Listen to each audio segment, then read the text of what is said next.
Namaste. Let us continue with the 66th sloka in chapter 2. Nāsti buddhir ayuktasya, na cāyuktasya bhāvanā, na cābhāvayataḥ śāntir, aśāntasya kutaḥ sukham. Nāsti buddhir ayuktasya, na ca ayuktasya bhāvanā, na ca cābhāvayataḥ śāntir, aśāntasya kutaḥ sukham.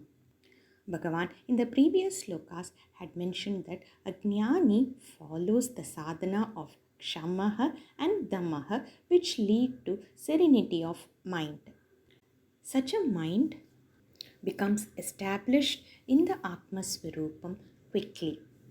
In this sloka, Bhagavan explains the condition of a person who does not follow shamaha and damaha, who has attachment to external things and who is very distracted. Now let's go into the sloka.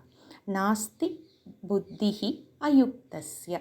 Ayuktaha meaning one who does not follow any of the sadhanas and who does not do karma yoga. Buddhihi here means knowledge of the self.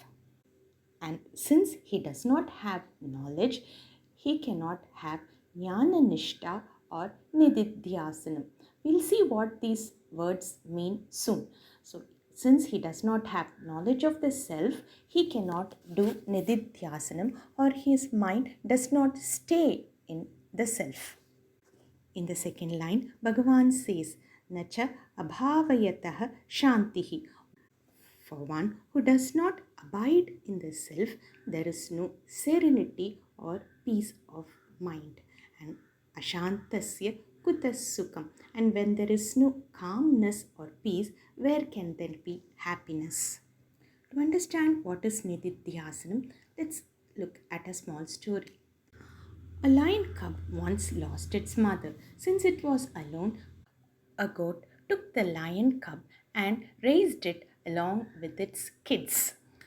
Since the lion cub grew with the kids of the goat, it also behaved like the goat. It bleated like the goat, it ate grass, and so on.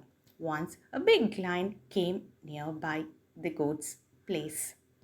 Frightened, all the goats started running, and so did the lion cub. Now the big lion was puzzled. Why is this little lion running away from me? So he ran after the little lion cub and caught it. The lion cub started bleating like a goat. Now the lion slapped the lion cub and took him to a nearby pond. He then showed the lion cub the reflection of both of them and told him, Look, you also look like me. You are a lion. And at that instant, the lion cub realized that he was actually a lion and not a goat. We are also unaware of our real true nature. Therefore, to understand our true natures, Shastra asks us to do Shravanam. Shravanam meaning listening to the Shastras, which tell us what our true nature is. However, there are a lot of doubts. So, Mananam is contemplation on the facts that we have heard or studying the Shastras again so that all our doubts are cleared. At the end of Shravanam and Mananam, knowledge dawns upon us and it becomes a fact. It's aparoksha jnanam or direct experience. We realize our real nature.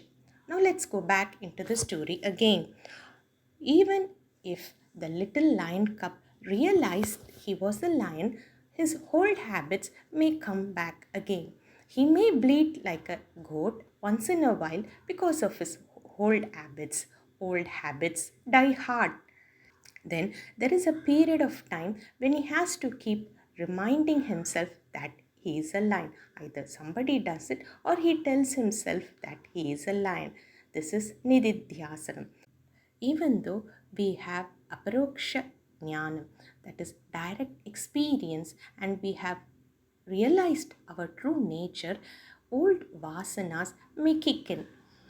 This is called as viparita bhāvanā, where our old vasanas may take over us. So, Shastras ask us to do nididhyasanam, where various types of meditations may be done to strengthen our knowledge of the self. Now, let's go into the sloka again. Nāsti buddhir ayuktasya. One who does not have shama, who does not have dhamma, cannot obtain the knowledge of the self. Na cha ayuktasya bhāvanā.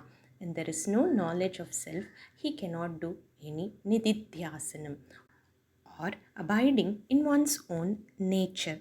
Na cha cābhāvayataḥ śāntir. When one does not abide in one's own nature, there is no tranquility or serenity.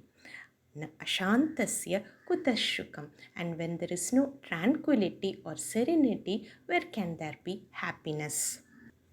In a pond, we need to see what is there below. At the bottom of the pond, the water needs to be clear. There can be no algae that covers the pond. Similarly, the water should be free of ripples for us to see what is below, beneath the pond. The algae is the impurities in our mind. The ripples are the distractions. A mind which is impure and with lot of distractions cannot realize the nature of the self. Hence, Bhagavan is stressing the importance of shamaha and dhammaha, which leads to purity of mind. We'll continue again with the next sloka later. Dhanyavadaha.